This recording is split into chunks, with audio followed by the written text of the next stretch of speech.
Hi, hello everyone. This is Shanmugraj. Welcome to my channel. One of the aims of this channel is to build a global knowledge sharing platform in the domains of agile, project management, and leadership.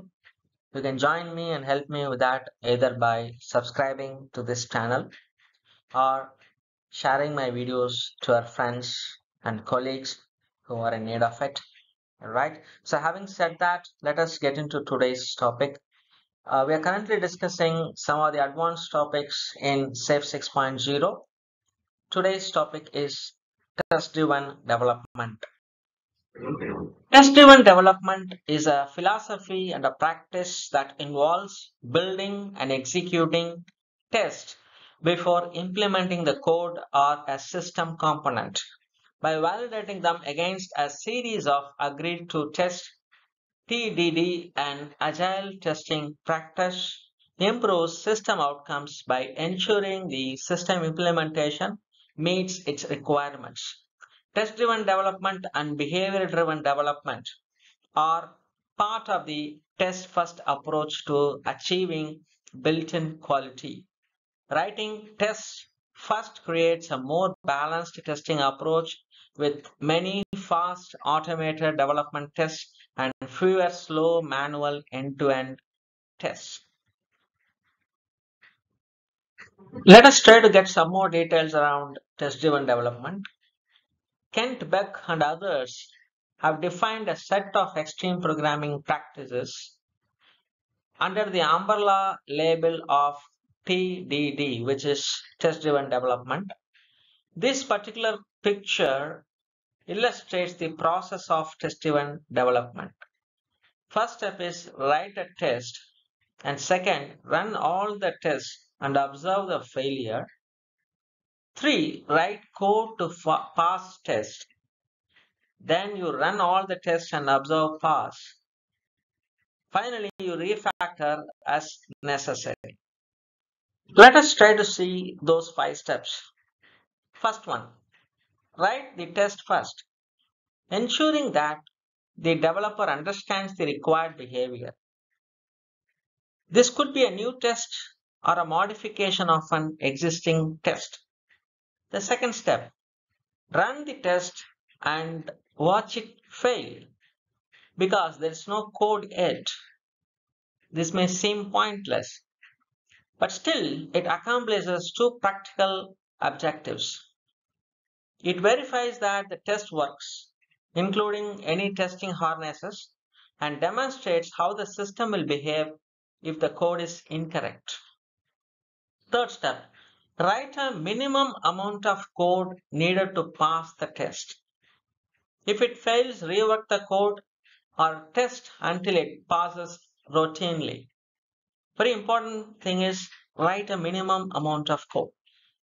Step number 4, continue implementing new code until all tests were passing.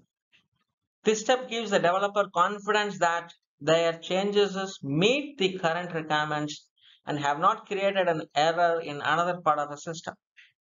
Fifth step is refactor as necessary to ensure the design aligns with changing requirements.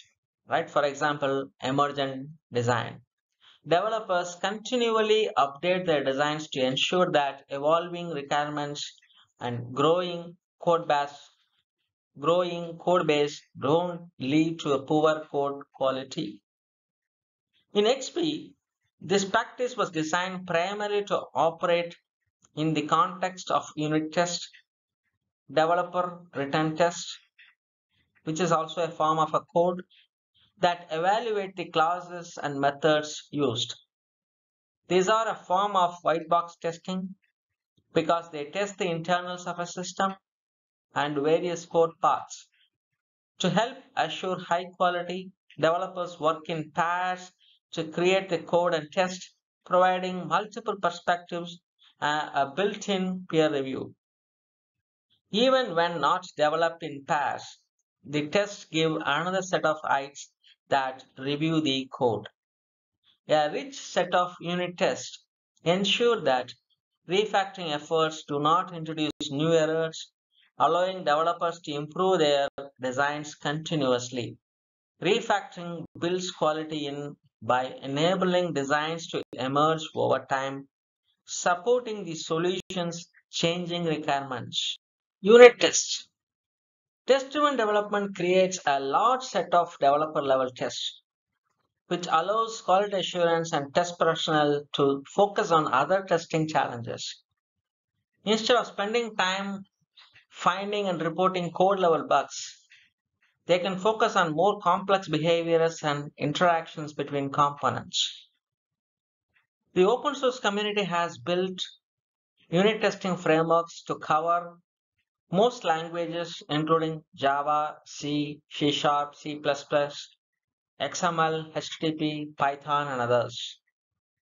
There are unit testing frameworks for most coding environments a developer is likely to encounter.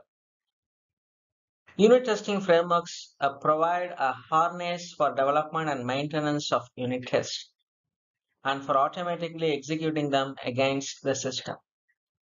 With TDD, testing and code are written together and occur within the same iteration.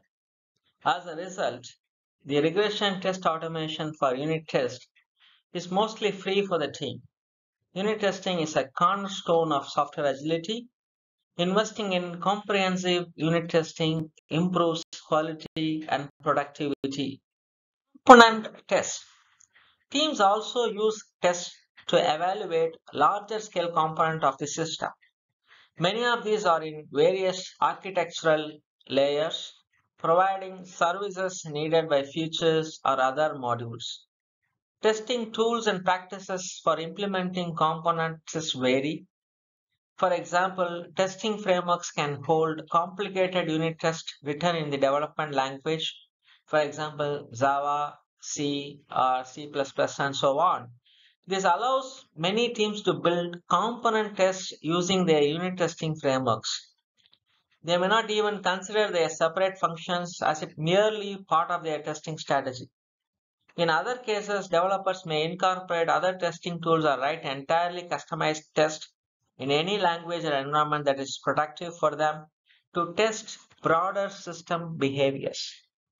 These tests also automated to defend against unanticipated consequences of refactoring a new code. Speeding up with testing with test doubles. Test-driven development tests exercise a relatively small part of a system, yet each test can require significant time and expense to launch and set up. Also, each may require dependent components and enterprise infrastructure that may or may not be available immediately. Test doubles are code constructs that accelerate testing by substituting slow, unavailable, or expensive components with faster practices. Test-driven development practices typically make significant use of test doubles. I may try to put another video on test doubles if possible. This will come to the conclusion of this particular video. Hope you guys got a fair understanding on test-driven development. We talked about what is test-driven development. We talked about 5 steps process in that. We also talked about how TTD applied in unit testing and component level testing. We also talked about test doubles usage in test-driven development. Right? Hope you guys like these kind of videos that helps you to boost up your agile knowledge and agile vocabulary and your application of these things in your real-time projects. Right? So with that, I'm signing off. See you next video.